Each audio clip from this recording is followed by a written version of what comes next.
Kita mulai.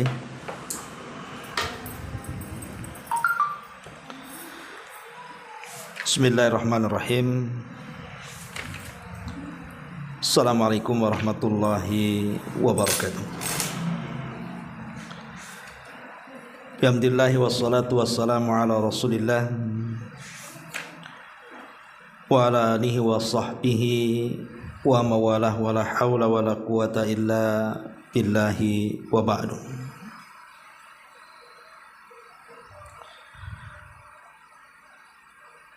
Baik, kita lanjutkan kajian kita, masih membahas kitab Bahjah Qulubil Abrar,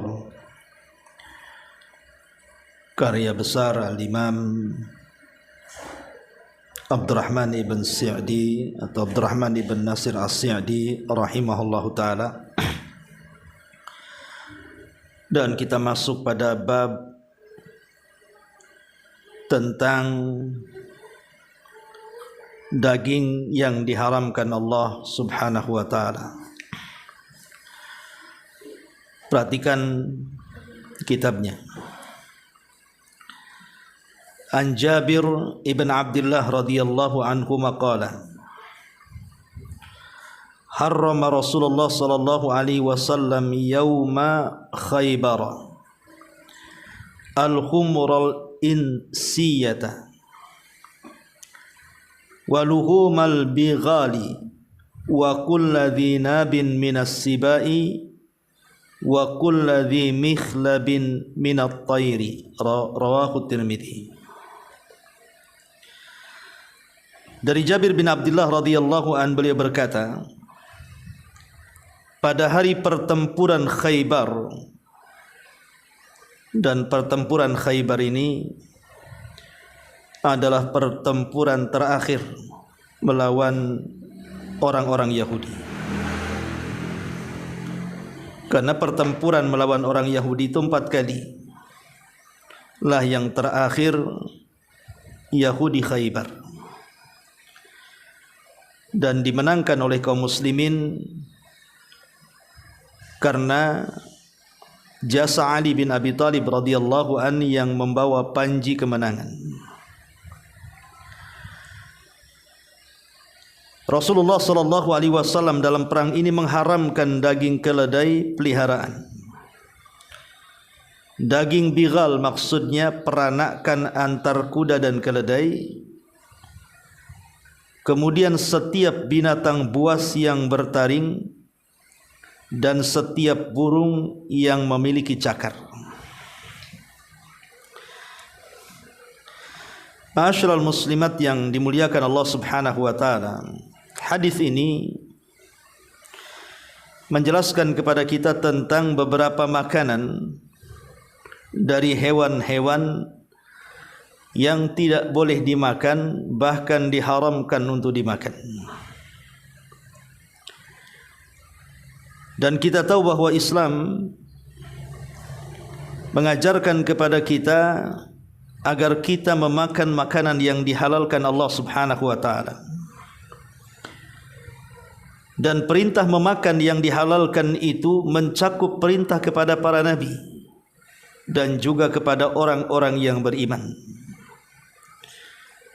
Allah berfirman dalam surah Al-Mu'minun ayat 51, ya ayyuhar rusul Kulu minat tayyibati wa'malu salihah. Wahai para utusan, makanlah yang baik, maksudnya yang halal, dan lakukanlah perbuatan baik. Dan Allah mengatakan dalam Al-Baqarah 172, ya ayyuhalladzina amanu kulu min tayyibati ma razaqnakum. Wahai orang-orang yang beriman, makanlah dari yang baik, maksudnya yang halal, dari yang telah kami rizkikan kepada kalian. Kita tahu bahwa yang halal itu sudah jelas. Maksudnya binatang-binatang yang dihalalkan dimakan itu sudah jelas. Begitu juga binatang-binatang yang diharamkan Allah subhanahu wa ta'ala sudah jelas. Walaupun pada dasarnya bahwa segala macam yang ada di bumi ini sebenarnya boleh-boleh saja kita makan. Karena Allah mengatakan huwallazi khalaqalakum ma fil ardi jami'a. Dialah Allah yang telah menjadikan segala yang ada di bumi itu untuk kalian. Maksudnya untuk kita manusia. Jadi pada dasarnya apa yang ada di bumi ini boleh kita makan. Akan tetapi ada pengecualian-pengecualian yang memang dikecualikan di dalam syariat. Ada benda-benda yang tidak boleh kita makan. Para ulama telah menjelaskan bahawa sebab haramnya makanan itu karena beberapa perkara. Pertama, apabila makanan itu sampai membahayakan. Walaupun halal tetapi membahayakan jadi haram. Yang kedua, apabila memabukkan. Minuman ataupun makanan kalau sampai memabukkan maka hukumnya haram. Yang ketiga, apabila mengandung unsur najis. Kemudian yang keempat, apabila dianggap tidak senonoh atau bahasa kitanya jorok menurut tabiat manusia. Seperti ulat umpamanya kan. Tidak semua orang makan ulat. Ada orang yang suka ulat, tetapi kebanyakan orang menganggap jijik. Maka Islam mengharamkannya.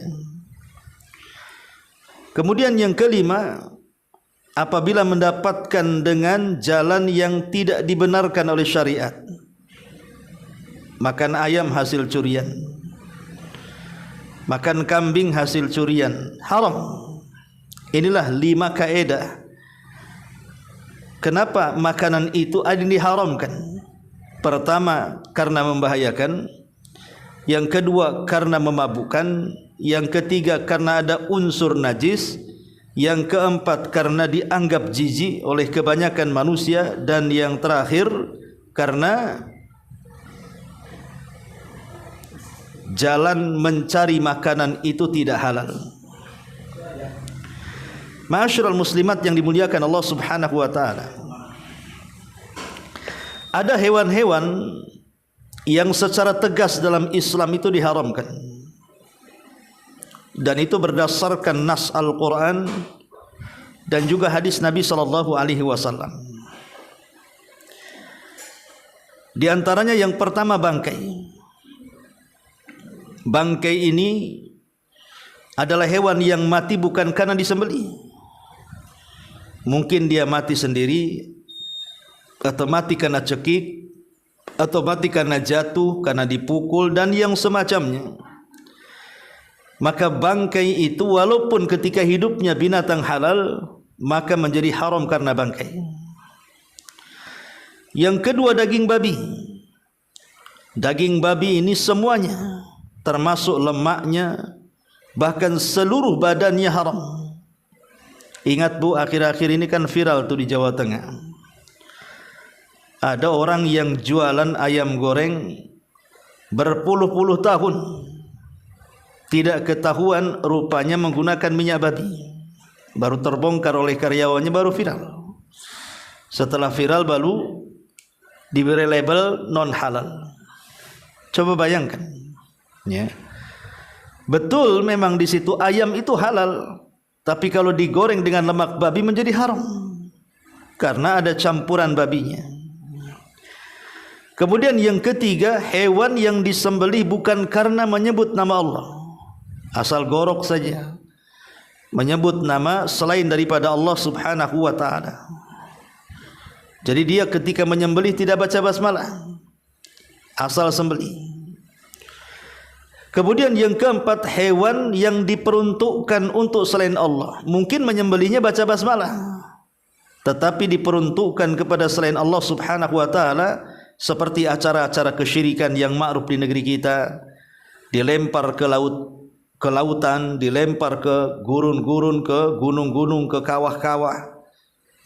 Maka hewan persembahan kepada selain Allah Subhanahu wa ta'ala menjadi haram. Lah ini berdasarkan nas Quran.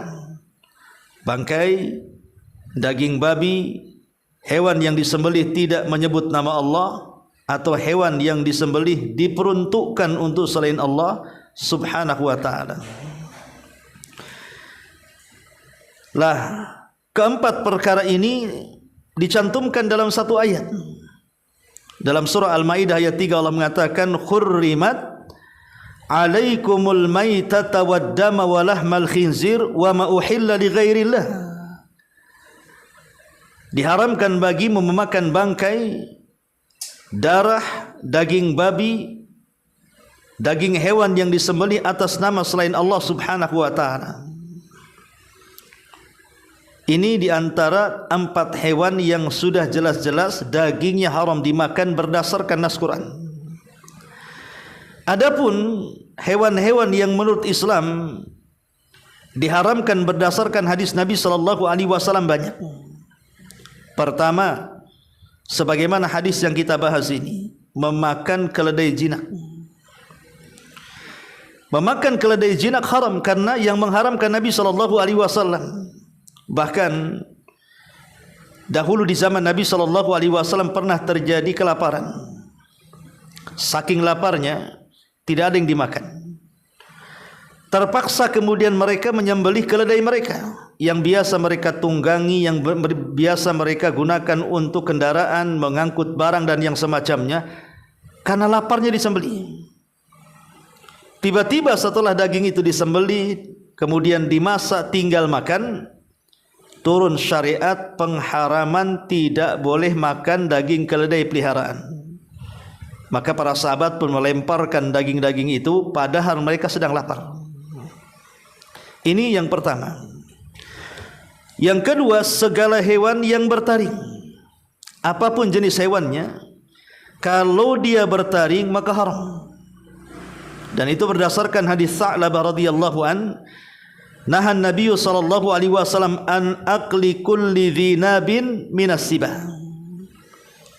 Nabi melarang memakan setiap hewan bertaring yang sangat buas. Jadi bertaring dan buas. Maka ini yang kedua. Seperti contohnya harimau, buaya, macan dan yang semacamnya. Kemudian yang ketiga, segala jenis burung. Segala jenis burung yang memiliki cakar yang tajam dan burung ini kadimal, pemangsa. Jadi dengan cakarnya itu untuk memangsa lawannya. Seperti burung elang dan yang semacamnya. Dan itu dijelaskan dalam sebuah hadis Nabi sallallahu alaihi wasallam dari Ibnu Abbas radhiyallahu anhuma. Naha Rasulullah sallallahu alaihi wasallam an kulli dhinabin minas sabu' wa an kulli dhi mikhlabin minat tayri. Nabi melarang memakan setiap hewan yang bertaring yang buas dan burung yang bercakar yang tajam. Kemudian yang keempat, jalalah.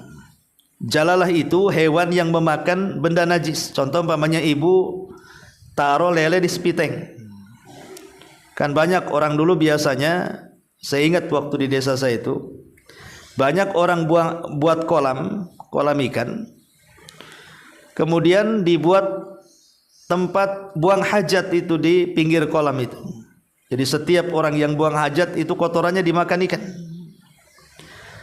Atau ada sebagian yang meletakkan lele di sepiteng sampai dari kecil sampai besar. Dalam Islam disebut jalalah namanya. Tidak boleh dimakan.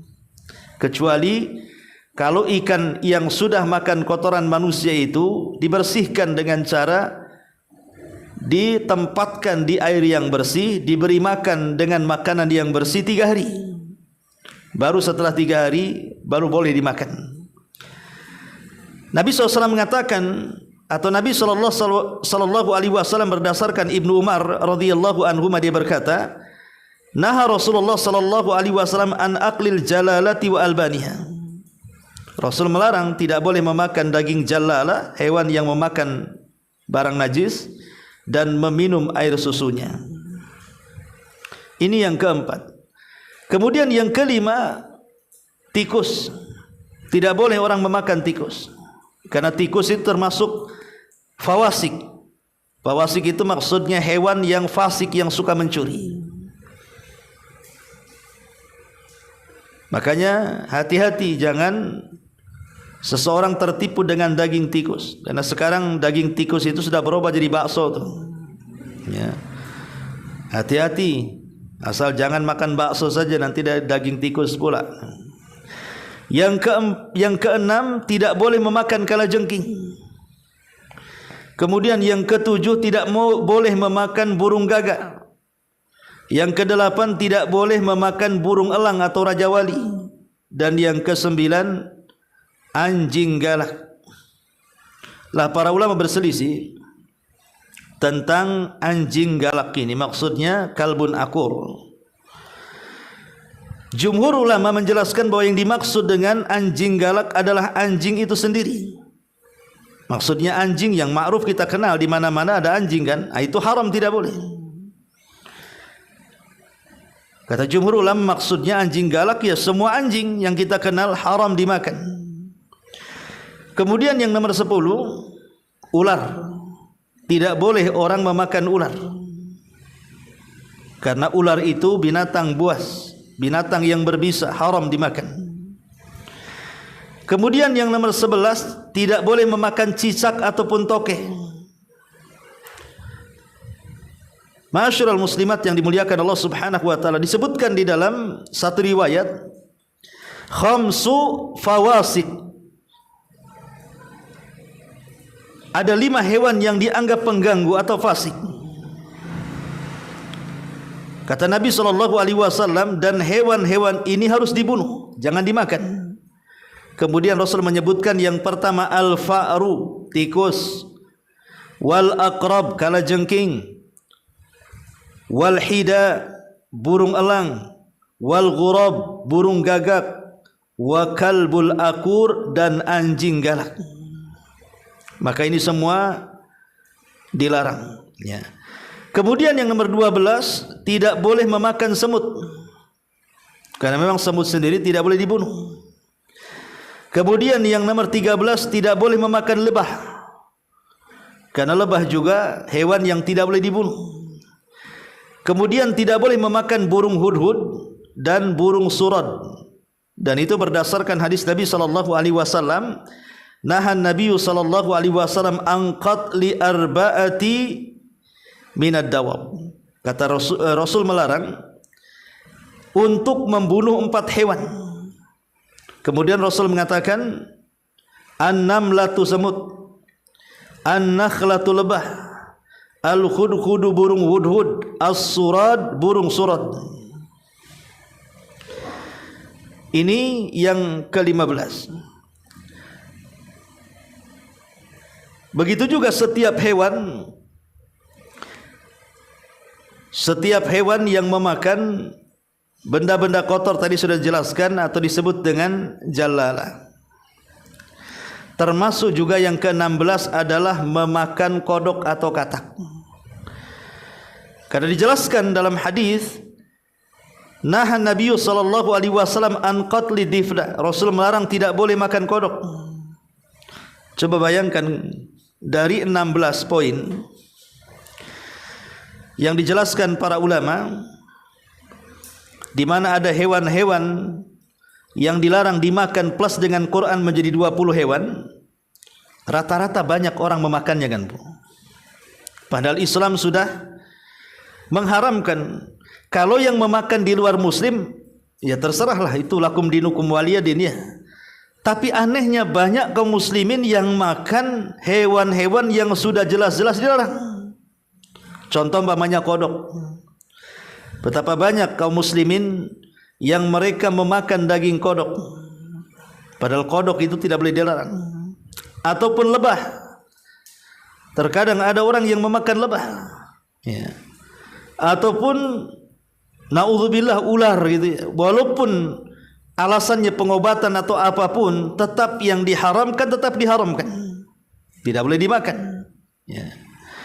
Ma'asyiral muslimin muslimat yang dimuliakan Allah Subhanahu wa taala. Lah dalam hadis yang kita bahas di sini ada beberapa daging yang diharamkan oleh Nabi sallallahu alaihi wasallam, di antaranya kata Nabi sallallahu alaihi wasallam adalah al-khumurul insiyah, keledai peliharaan. Kenapa keledai peliharaan tidak boleh dimakan? Kita tahu tadi 5 perkara. Kenapa syariat Islam itu mengharamkan sebagian binatang atau sebagian kecil binatang? Salah satunya adalah karena menjijikan. Lah sebagian para ulama mencari alasan kenapa keledai peliharaan itu menjijikan sehingga tidak boleh dimakan, karena memang itu binatang seperti kucing yang kita hari-hari berada di dekatnya, digunakan untuk kendaraan, mengangkat kayu, mengangkat barang dan begitu seterusnya. Makanya kenapa kemudian dilarang. Begitu juga bighal. Bighal itu artinya ibunya keledai, bapaknya kuda, atau sebaliknya. Maka apapun yang terlahir dari 2 pasangan ini, kuda dan juga keledai, disebut bighal, maka tetap haram hukumnya. Termasuk setiap yang dzinabin minas siba, kata Rasul. Setiap binatang yang berkuku tajam untuk menerkam dan memakan. Wa kullu dzi mikhlabin minat thair, termasuk juga burung-burung yang punya cakar untuk menerkam seperti elang, gagak dan yang semacamnya. Lah kata pengarang di sini, adapun hewan yang hidup di darat, Allah membolehkan semua hewan yang baik seperti 8 jenis binatang ternak dan selainnya. Demikian pula dihalalkan hewan-hewan buruan liar seperti burung dan yang selainnya. Hewan darat yang diharamkan hanyalah hewan-hewan yang buruk yang telah disebutkan ciri-cirinya secara umum. Terkadang disebutkan namanya secara khusus sebagaimana dalam hadis ini, yaitu keledai peliharaan dan juga bighal. Beliau bersabda, karena itu adalah sebuah benda najis. Adapun keledai liar seperti zebra dan yang semacamnya, ada yang mengatakan halal. Allah juga mengharamkan hewan buas yang memiliki taring seperti serigala, singa, harimau, rubah, anjing dan yang semacamnya, haina, ya. Demikian pula setiap burung bercakar yang digunakan untuk memangsa seperti elang dan juga gagak dan yang semisalnya, maka itu tidak boleh. Adapun hewan-hewan yang kita dilarang membunuhnya seperti burung surad sejenis cendet di sini ya terjemahnya, atau hewan-hewan yang kita pelihara untuk membunuhnya, setiap seperti gagak dan semisalnya, semua itu haram dimakan. Pokoknya kaedahnya hewan yang diperintahkan untuk dibunuh, maka dimakannya menjadi haram. Kalau syariat Islam memerintahkan kita untuk membunuh binatang, maka binatang yang diperintahkan untuk dibunuh haram dimakan. Seperti ular, Rasul menyuruh kita membunuhnya. Seperti anjing, khusus anjing hitam gitu ya, maka disuruh untuk membunuhnya.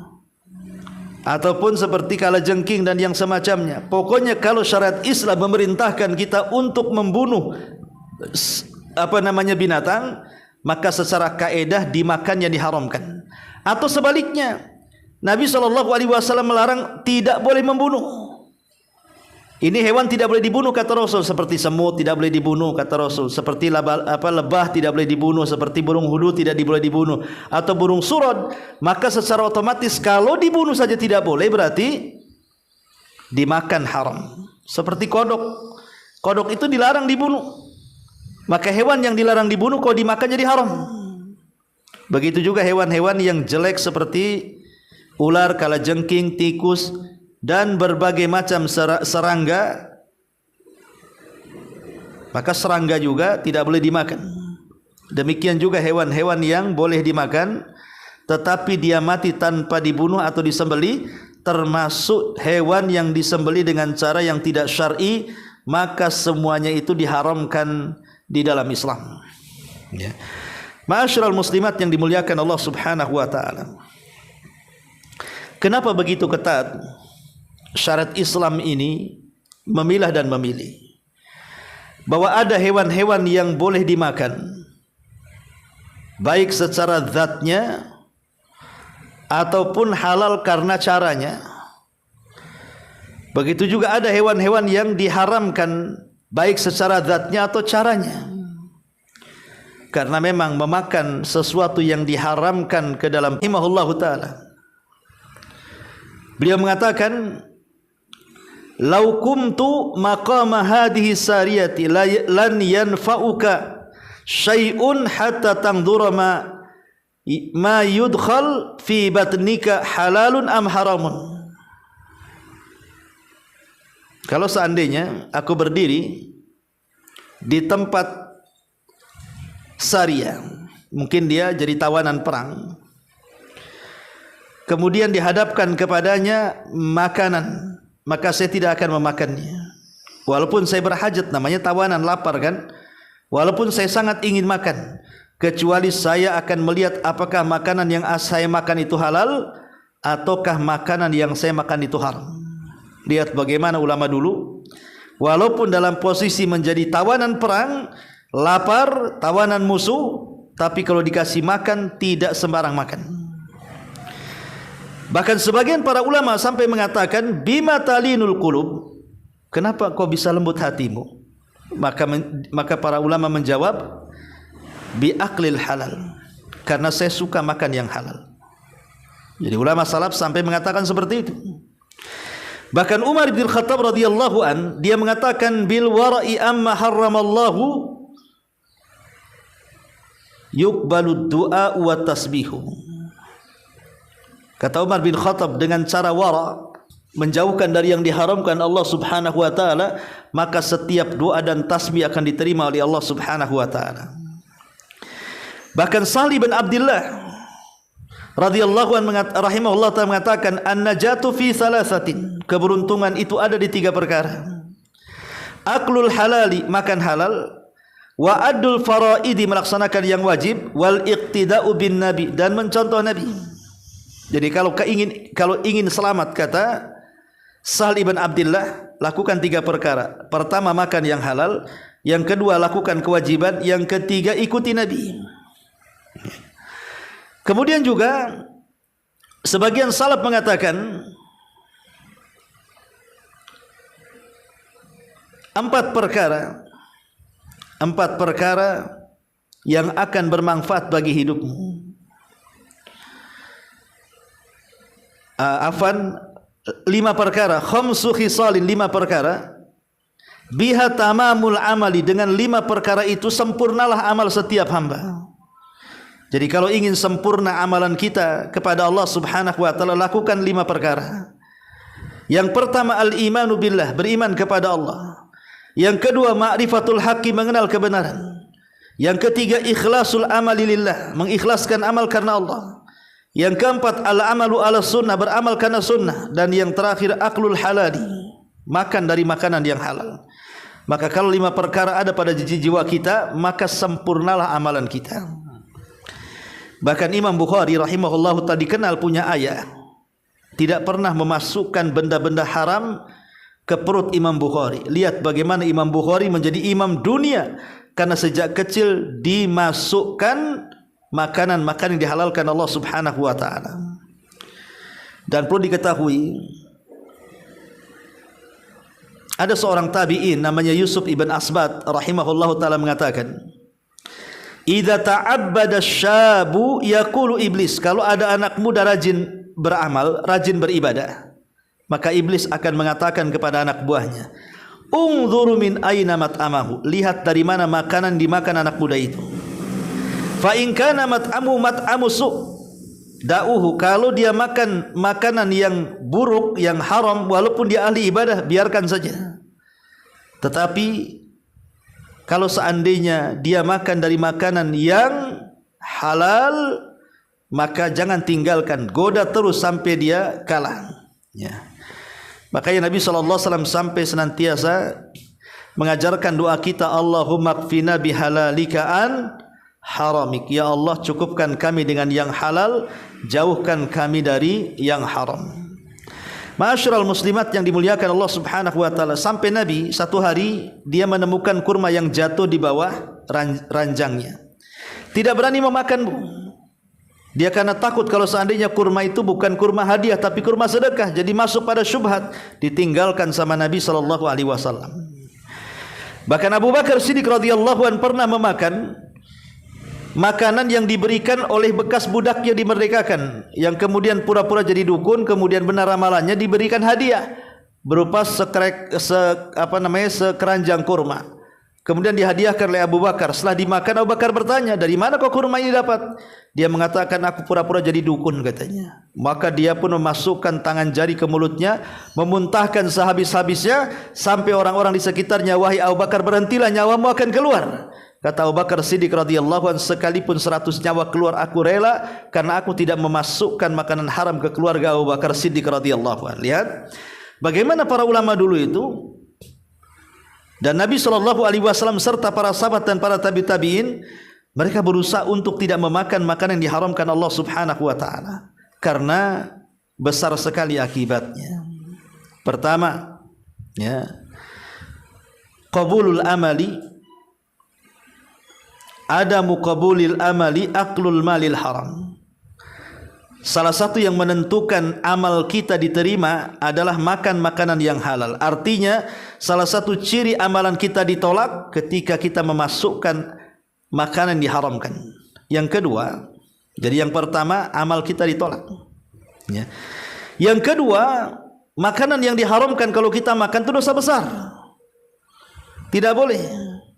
Kemudian yang ketiga, orang yang memakan makanan haram itu tidak akan diijabah doanya. Kemudian yang keempat, makanan yang dimakan haram kalau dimasukkan ke dalam perut itu salah satu sebab diusirnya kita dari rahmat Allah Subhanahu wa taala. Termasuk juga terancam dengan neraka, terancam dengan murka Allah Subhanahu wa taala dan laknatnya. Bahkan memakan yang diharamkan itu sebab kerusakan keluarga dan masyarakat. Memakan yang diharamkan itu bisa mencabut barakah, berkahnya hilang.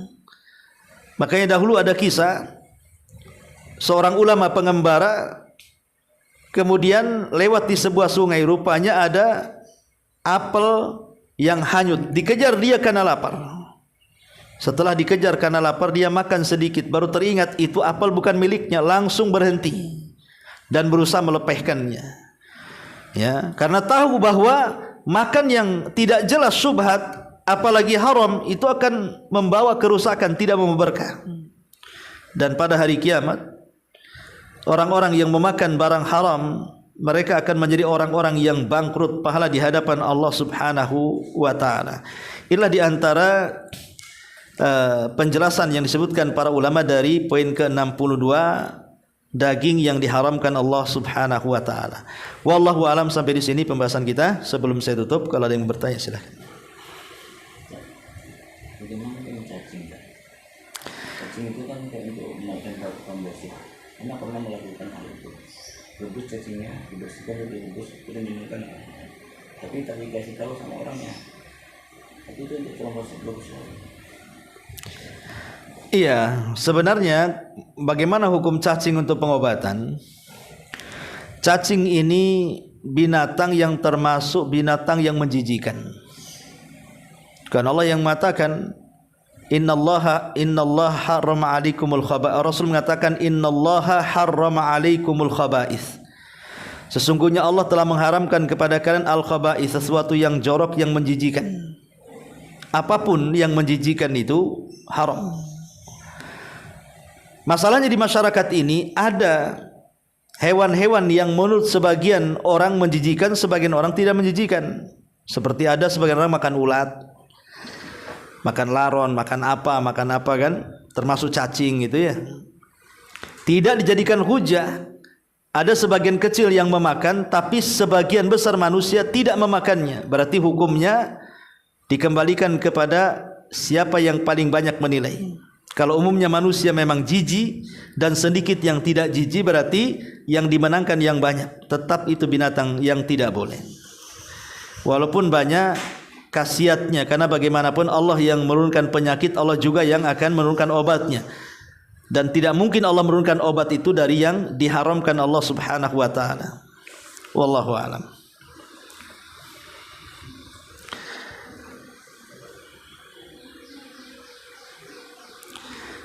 Tidak ada.